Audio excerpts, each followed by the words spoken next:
another segment of pointing out the obvious. We call it the Marquee Headline Story of the Day. It's where I, Patrick Russell, EA, along with my venerable co-host, will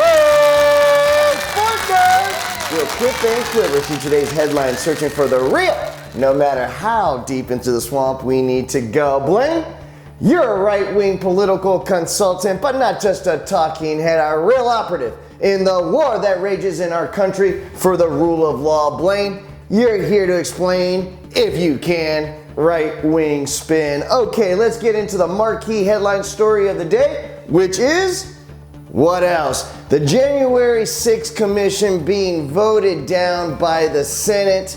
Evildoers Kevin McCarthy and Mitch McConnell, obviously at the behest of the Orange One, were able to round up all of the Republicans except for 6 who chose not to live in bizarro world, and were able to now vote down the creation of this independent commission whose purpose was to find out the events and sequence that led up to the insurrection that we all saw with our own eyes in broad daylight on January 6, 2021. Blaine, my question to you is this: should we as a people, should we as a constituency uprise against our elected officials and demand the commission be created so that we could have a full accounting of what took place on that day when our capital was attacked, so that we could bring those responsible to justice, and then we can move forward as a people with a correct record of what did happen on that fateful day?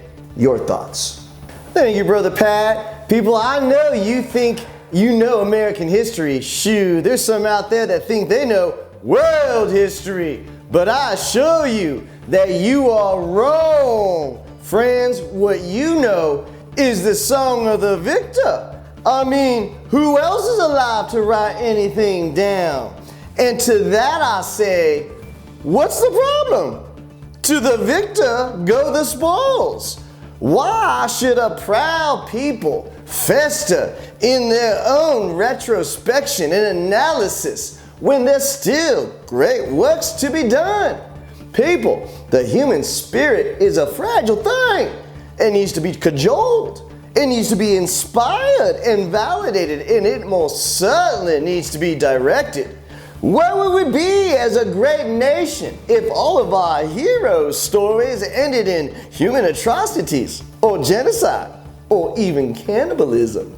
I prefer my national identity to be forged by stories such as Washington crossing the Delaware, or even Reagan bringing down that wall. I mean, sure, George Washington owned slaves, but it's kind of like saying he had HPV. Didn't everybody back then? And Reagan, sure, he announced a war on drugs that was a secretly veiled attempt to end gentrification by the massive incarceration of black people. But that man sure could give a speech. People, I ask you, the spirit must be contained by a narrative that will push us forward. I tell you that revisionist history is not only inevitable, it is necessary to keep a great nation on the same page and moving forward without guilt or remorse. God bless. Oh my gosh, Blaine, how much of your resume that you turned into me is actually true?